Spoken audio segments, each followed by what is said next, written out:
Welcome to the Explainer. You know, we love breaking down big, kind of complicated topics into guides you can actually use. And today, we're diving into something that protects pure genius and innovation, the patent. So, you ever have one of those moments, you're just minding your own business, maybe in the shower, and bam! This million-dollar idea just hits you. It's a total game changer, right? We've all been there. But then comes the hard part.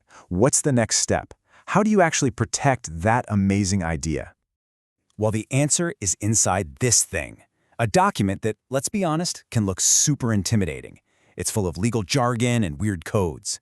But here's the secret. At its heart, a patent isn't scary at all. It's actually a story. It's the official biography of an invention. Okay, so let's break this down. The absolute best way to get your head around a patent is to forget about it being this dense legal thing, just for a minute. Instead, I want you to think of it as two things you're probably already familiar with. First, it's like an instruction blueprint, the kind that shows you exactly how to build something.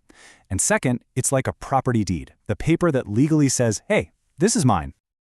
All right, let's start at the beginning, the very first page. Think of this as the cover sheet on an architect's blueprint. It's not going to show you the house itself, but it gives you all that critical info right up front, the who, the what, and the when of the whole project. First thing you'll see is the title. Now you're going to notice these funny little numbers in brackets, like 54.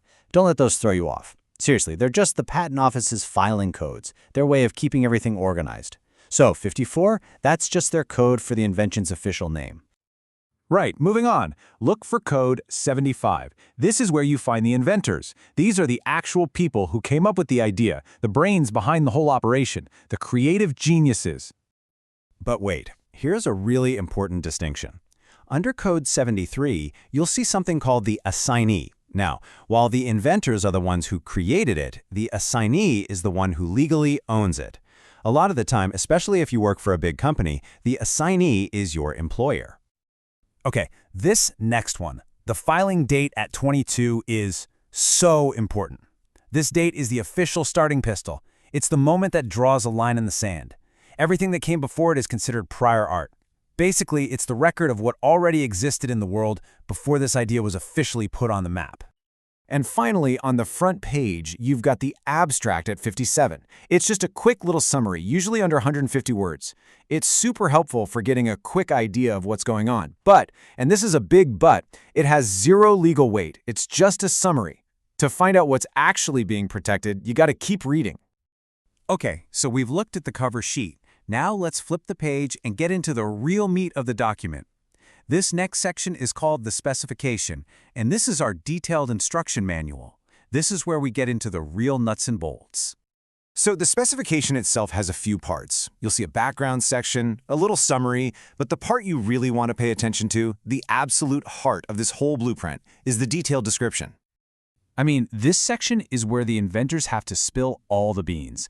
They have to lay out everything so clearly that someone else in their field, another expert, could read it and actually build and use the invention.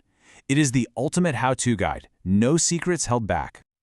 And as you're reading through this section, you'll usually see two different kinds of examples. First, you've got working examples. That's the stuff they actually built and tested. Then you'll see prophetic examples. Kind of cool name, right? These are ideas for what someone could build. They're written in the present tense, like it's happening now, but they're really just hypotheticals. All right, so we've gone through the instruction manual, the blueprint. Now it's time to talk about the property deed. And I'm not exaggerating when I say this is the single most important part of the entire patent. This section is called the claims. Everything else we've read, it was all leading up to this. Seriously? This is it. If the specification was the blueprint for building the house, the claims are the legal deed to the land. They draw the fences. They put up the no trespassing signs. The claims are what tell the rest of the world, this specific piece of intellectual property, it's mine, and you need my permission to use it. And get this, each claim is just one sentence, but it's probably the most carefully written sentence you'll ever read. Every single word matters. Its only job is to precisely define the boundaries of what's being protected.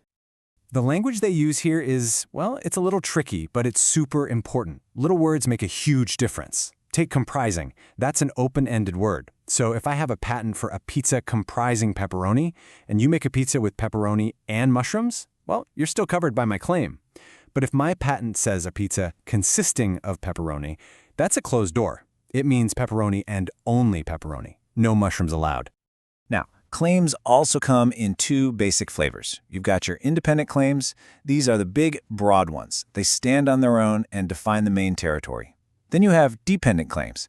These are more specific. They actually refer back to an independent claim and add more detail, narrowing things down. You can think of them as your backup plan. If someone challenges your big, broad claim, one of these more specific ones might still hold up. Okay, so you've read the blueprint, you've checked the property lines in the claims. You're probably thinking, I've got this all figured out, right? Well, not quite. There are a few really important things that the patent document itself won't tell you. See, a patent document is basically a snapshot in time, the day it was granted. It can't tell you what happened after that. Like, have the maintenance fees been paid to keep it active? Has it been sold to a different company? Is it being licensed to someone else?